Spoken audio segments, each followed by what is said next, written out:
ప్రతినిధులకి అందరికీ నా హృదయపూర్వక ధన్యవాదాలు. ఫస్ట్ ఆఫ్ ఆల్ మన భారతదేశపు ప్రధానిగా 6వ ప్రధానిగా రాజీవ్ గాంధీ గారి వర్ధంతి సందర్భంగా ఫస్ట్ డే ఒక నిమిషం నివాళులర్పిస్తూ మౌనం పాటిద్దాం. ఒక నిమిషం.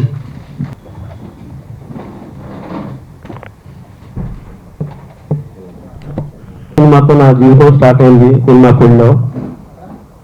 ఆ తర్వాత తెలుగు, కన్నడ, తమిళ్లో, హిందీ దాకా తక్కువ సినిమాలు చేశాను. పొలిటికల్ లైఫ్ అనేది ఫస్ట్ టైం నాకు స్టార్ట్ అయింది.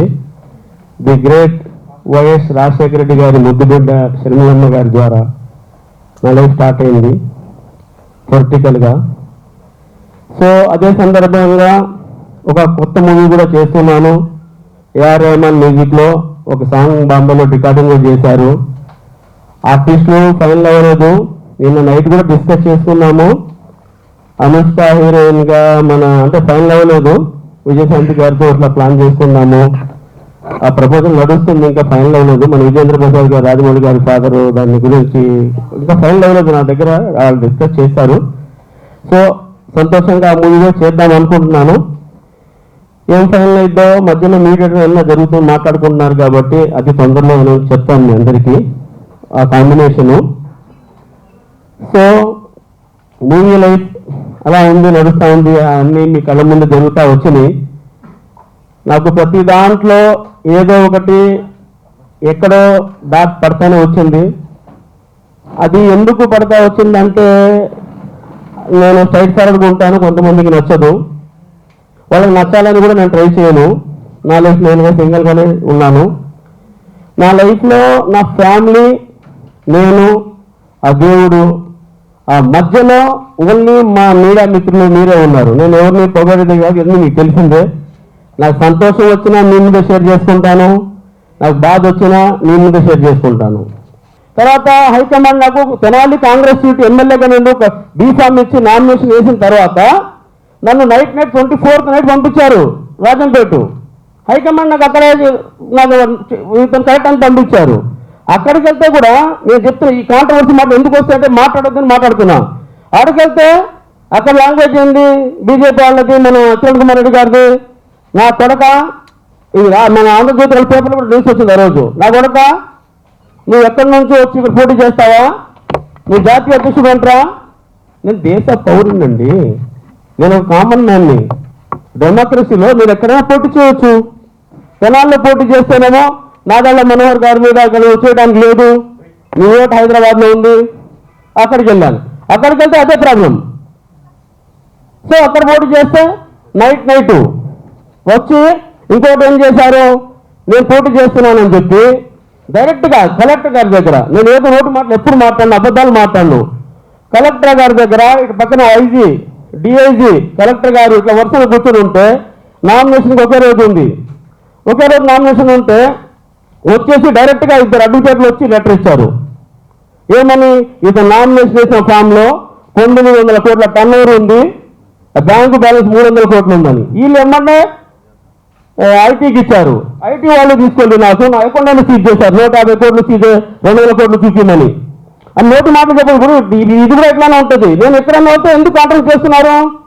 ఇప్పుడు నాకు దేనికి ఇది చూడండి. అక్కడ ఎలక్షన్కి వెళ్తే 5వ తారీఖు నాకు సీజ్ చేశారండి అకౌంట్లన్నీ. నేను ఒకటి చెప్తున్నా, నా టర్న్ ఓవర్ 500 కోట్లు ఉంది. ఇన్కమ్ ట్యాక్స్ వాళ్ళకి నేను అకౌంట్లో ఆపినా క్లారిటీ ఇస్తాను, దాని సమాధానం చెప్తాను, నేను క్లియర్గా ఉన్నా. కానీ అదే రోజు నా అకౌంట్ ఫ్రీజ్ చేయాల్సిన పని లేదు. చేసిన నా కష్టాజితంతో, నా డబ్బుతో నేను ఎప్పుడైనా కానీ ఏ రోజు మీ దగ్గర అబద్ధం ఆడిన మీడియా అనేది చెప్తున్నా. నా ఫ్యామిలీ, దేవుడు నా మధ్యలో మీరు తప్ప నాకు ఎవరు లేరు. నేను ఇంకొక మాట టీవీలో అక్కడ కూర్చొని ఉంటే 100 కోట్లు షర్మిలమ్మ తీసుకున్న బషీదు.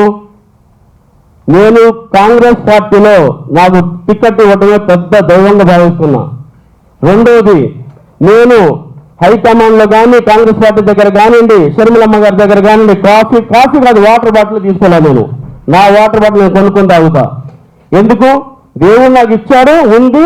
నేను ఇప్పుడు చెప్తున్నా 500 కోట్లకి టర్న్ ఓవర్కి నేను ఐటీ వాళ్ళు డైరెక్ట్ చెప్తున్నా, లెక్కలు చెప్తాను. నేను నా అకౌంట్ ఫ్రీజ్ చేశారు, ఓపెన్ చేయమన్నా, చేయకపోతే కోర్టుకి వెళ్తా, నేను అబద్ధం. కానీ నా అకౌంట్ నేను ఫ్రీజ్ చేయించారు.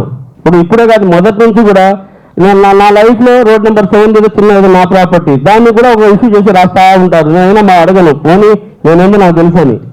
ఇప్పుడు ఇంకోళ్ళు వస్తారు, నేను చెప్తున్నా 200 కోట్లు కట్టమని ఐటీ నాకు లెటర్ ఇచ్చింది, ఎలక్షన్కి డబ్బులు ఖర్చు పెడతామని లెటర్ ఇచ్చారు. మన కిరణ్ కుమార్ రెడ్డి గారు, మిథున్ రెడ్డి గారు వాళ్ళందరూ వీళ్ళు 200 కోట్లు బ్యాలెన్స్ ఉన్నాయి, పబ్లిక్కి పంచుతారు, మాకు ప్రాబ్లం అవుతుంది లెటర్ ఇచ్చారు కలెక్టర్ గారికి. కలెక్టర్ గారు డైరెక్ట్గా ఏం చెప్పారు, ఆయన దగ్గర ఏం డబ్బులు ఉన్నా, ఆయన ఇన్కమ్ ట్యాక్స్ ఎంత 2,000 కోట్ల టర్నోవర్ ఉన్నా మీరు కోర్టుకు వెళ్ళండి, is the qualified the election, ఈయనకి మన అర్హత ఉంది చేస్తున్నారు అంటే ఈయన లెటర్ తీసుకునిచ్చారు. నైట్ నా ఇన్కమ్ ట్యాక్స్ నా అకౌంట్లన్నీ ఆపేశారు, లెటర్ ఇచ్చారు.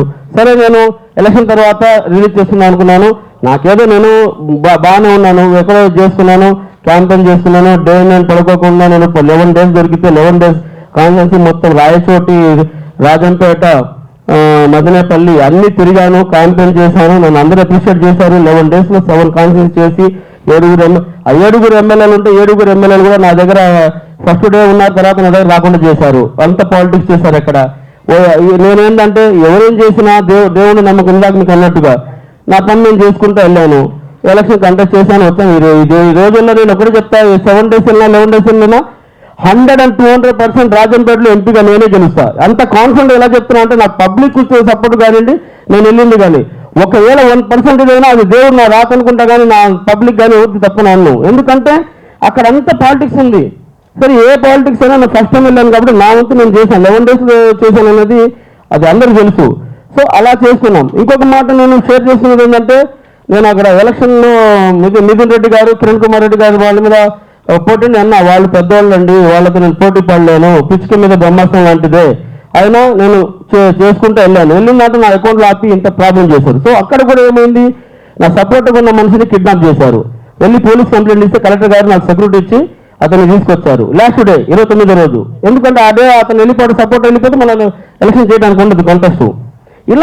ఇలాంటి చాలా అంటే ఈ రోజు చేస్తున్న సమాజంలో ఇట్లా ఉంది. ఫస్ట్ వెళ్ళి కొన్ని చెప్పుకుంటామని వచ్చాను.